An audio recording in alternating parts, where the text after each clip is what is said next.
2025년 일본 최대 포털 사이트에는 3만 건이 넘는 조롱 댓글이 달렸습니다. 트럼프가 한국으로부터 훈장을 받았다는 소식에 대한 반응이었죠. 중고 골프채보다 못한 훈장이라니. 하지만 정작 훈장을 받은 트럼프는 소셜미디어에 사진을 5번이나 게시했습니다. 한 나라는 비웃었고 한 사람은 자랑했습니다. 도대체 이 간극은 어디서 온 걸까요? 영상을 보시기 전 구독과 좋아요, 알림 설정 부탁드려요. 1화 골프채와 훈장. 제 이름은 타카하시 켄지입니다. 워싱턴 특파원으로 일하고 있죠.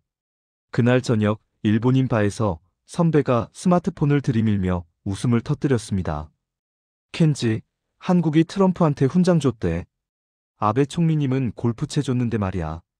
저도 따라 웃었어요. 한국답네요. 형식만 요란하고. 하지만 이상하게 그날 밤 트럼프의 표정이 계속 신경 쓰였습니다. 그는 진심으로 기뻐하는 얼굴이었거든요. 다음 날 미국 주요 언론들이 모두 이 소식을 대서특필하고 있었습니다. 저는 검색을 시작했죠. 무궁화 대훈장. 대한민국 최고 등급. 외국 정상 수여는 극히 드문 일. 그런데 일본 총리 중에서는 단 한 명도 받은 사람이 없었습니다.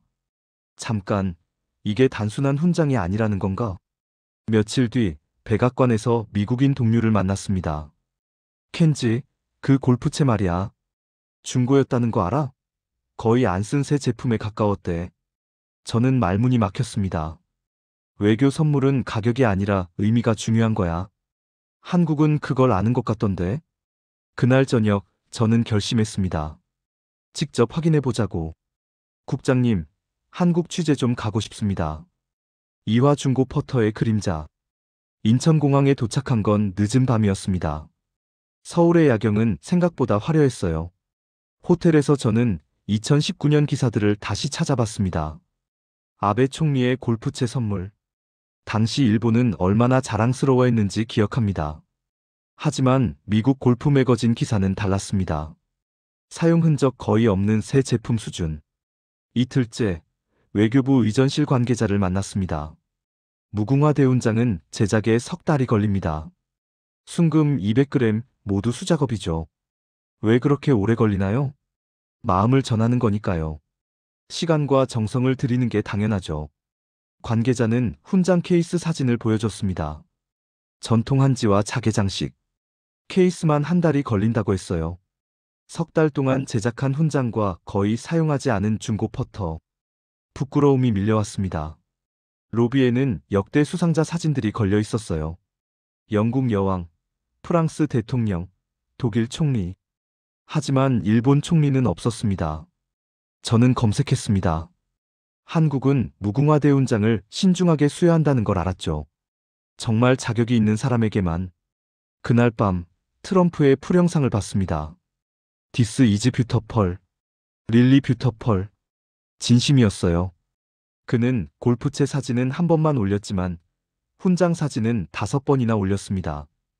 골프채는 물건이었지만 훈장은 인정이었습니다. 저는 노트에 적었습니다. 선물의 가치는 가격이 아니라 의미에 있다. 사마 한 장의 사진이 바꾼 인생. 서울 사흘째 조식당에서 노트북을 열었습니다. 어젯밤 반쯤 쓴 기사가 화면에 떠 있었어요. 저는 이미지 검색을 했습니다. 트럼프가 훈장을 들어올리며 웃는 사진. 그 표정이 생생했습니다. 그때 누군가 다가왔습니다. 외교부 직원 김현우였어요. 그날 현장에 있었어요. 의전팀이었거든요. 상황 좀 들려주실 수 있나요? 트럼프 대통령이 훈장 받는 순간 표정이 확 바뀌었어요. 진지해지더라고요. 그리고 디스 민즈어 라트 투미라고 하셨죠. 저는 가슴이 뭉클해졌습니다. 호텔로 돌아와 기사를 다시 쓰기 시작했습니다. 하지만 손이 멈췄어요. 기존 내용을 모두 지우고 새로 시작했습니다. 나는 그 사진을 보고 멈췄다. 왜냐하면 내가 틀렸다는 걸 알았기 때문이다. 이틀 뒤 기사가 실렸습니다. 댓글이 폭발했죠. 기자가 한국한테 돈 받았나? 친한파 기자 잘라야 함. 예상했던 일이었습니다. 사흘 뒤 미국 유명 언론인이 제 기사를 인용했습니다. 순식간에 퍼져나갔죠. 외교부에서 메일이 왔습니다. 훈장 제작 과정을 직접 보실 기회를 드리고 싶습니다. 한 장의 사진이 제 인생을 바꿨습니다. 사화 훈장의 의미, 금관의 역사. 서울 외곽 전통 공방 앞에 섰습니다. 박민수 선생님이 반갑게 맞아주셨어요. 작업실에는 30대 여성이 현미경으로 뭔가를 세공하고 있었습니다. 무궁화 꽃잎 문양 하나에 이틀 걸립니다. 훈장 하나에 5개니까 열흘이죠. 저는 완성된 훈장을 들어 올렸습니다. 묵직했어요.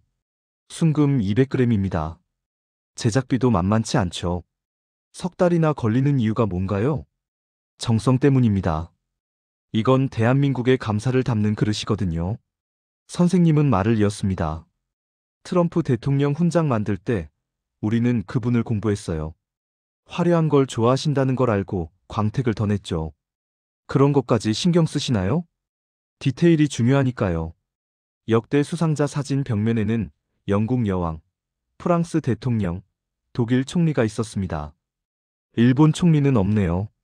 무궁화 대훈장은 양국 관계 발전에 실질적 기여를 한 분에게만 드립니다. 공방을 나서며 선생님이 책자를 건넸습니다. 무궁화 대훈장의 역사입니다. 택시 안에서 저는 생각했습니다. 석 달. 한 사람을 위해 석 달. 이게 한국의 방식이었습니다. 빠르게가 아니라 제대로. 오화국격이라는 단어를 배웠다. 명동 거리를 걸었습니다. 관광객이 가득했죠. 일본인들의 대화가 들렸어요.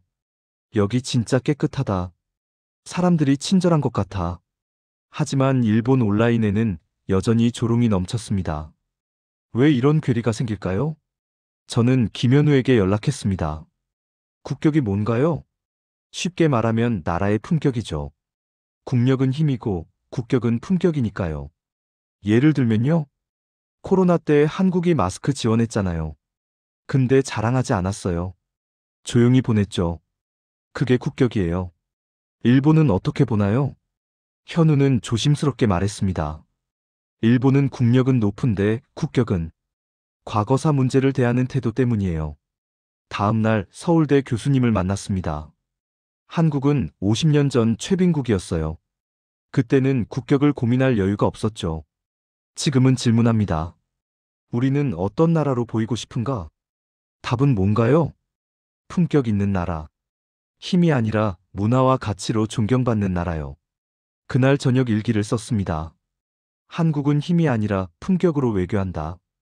일본은 어떤가? 우리는 국격을 고민하는가? 육화 한류와 국격의 연결고리. 홍대 카페에서 K-팝이 흘렀습니다. 통계를 검색했죠.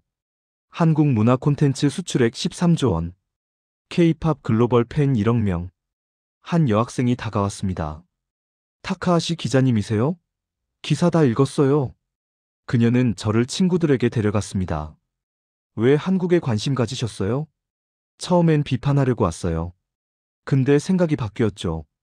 K-팝이랑 드라마가 어떻게 이렇게 컸을까요? 정부가 조 단위로 투자했어요. 문화를 국가 브랜드로 보거든요. 한 남학생이 말했습니다. 방탄소년단 보세요. 그들은 한국어로 노래해요. 근데 전 세계가 들어요. 이게 소프트 파워죠. 일본도 애니메이션으로 그런 걸 했잖아요. 맞아요. 근데 한국은 정부가 적극 지원했어요. 그게 차이예요. 저는 깨달았습니다. 한류는 우연이 아니라 전략이었다는 걸요. 7화 일본으로 돌아온 편지. 도쿄로 돌아왔습니다. 편집국에서 동료들이 저를 이상하게 쳐다봤어요. 켄지, 너 한국 가더니 변했어. 저는 새 기사를 썼습니다. 한국 훈장 사건의 진짜 의미. 하지만 일본 네티즌들은 여전했습니다. 국뽕 기자. 친한파. 저는 트럼프에게 편지를 썼습니다. 당신이 받은 것은 훈장이 아니라 한나라의 마음이었습니다. 편지를 보내지는 않았습니다. 하지만 그 내용을 칼럼으로 실었죠. 반응은 반반이었습니다. 비난도 있었지만 응원도 있었어요. 용기 있는 글입니다. 진실을 써줘서 감사합니다. 저는 깨달았습니다. 진실을 말하는 건 외롭지만 가치 있다는 걸요. 파라한 훈장이 남긴 교훈. 1년이 흘렀습니다.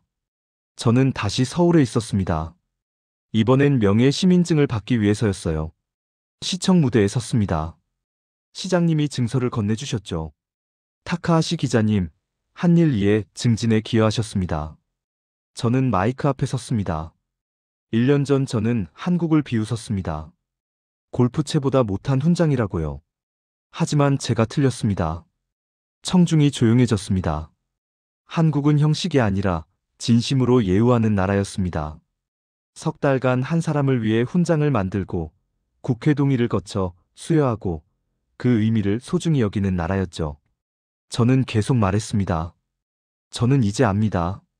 국격은 크기가 아니라 태도에서 나온다는 걸요. 한국은 작지만 품격 있는 나라입니다. 박수가 터졌습니다. 행사 후 기자들이 물었습니다. 일본으로 돌아가도 한국에 대해 계속 쓸 건가요? 물론입니다. 진실은 진실이니까요. 그날 저녁 한강을 걸었습니다. 한때 저는 한국을 웃었지만 지금은 그 품격을 존경합니다. 훈장은 트럼프에게 갔지만 배움은 저에게 왔습니다. 그리고 그 배움은 제 인생을 바꿨습니다.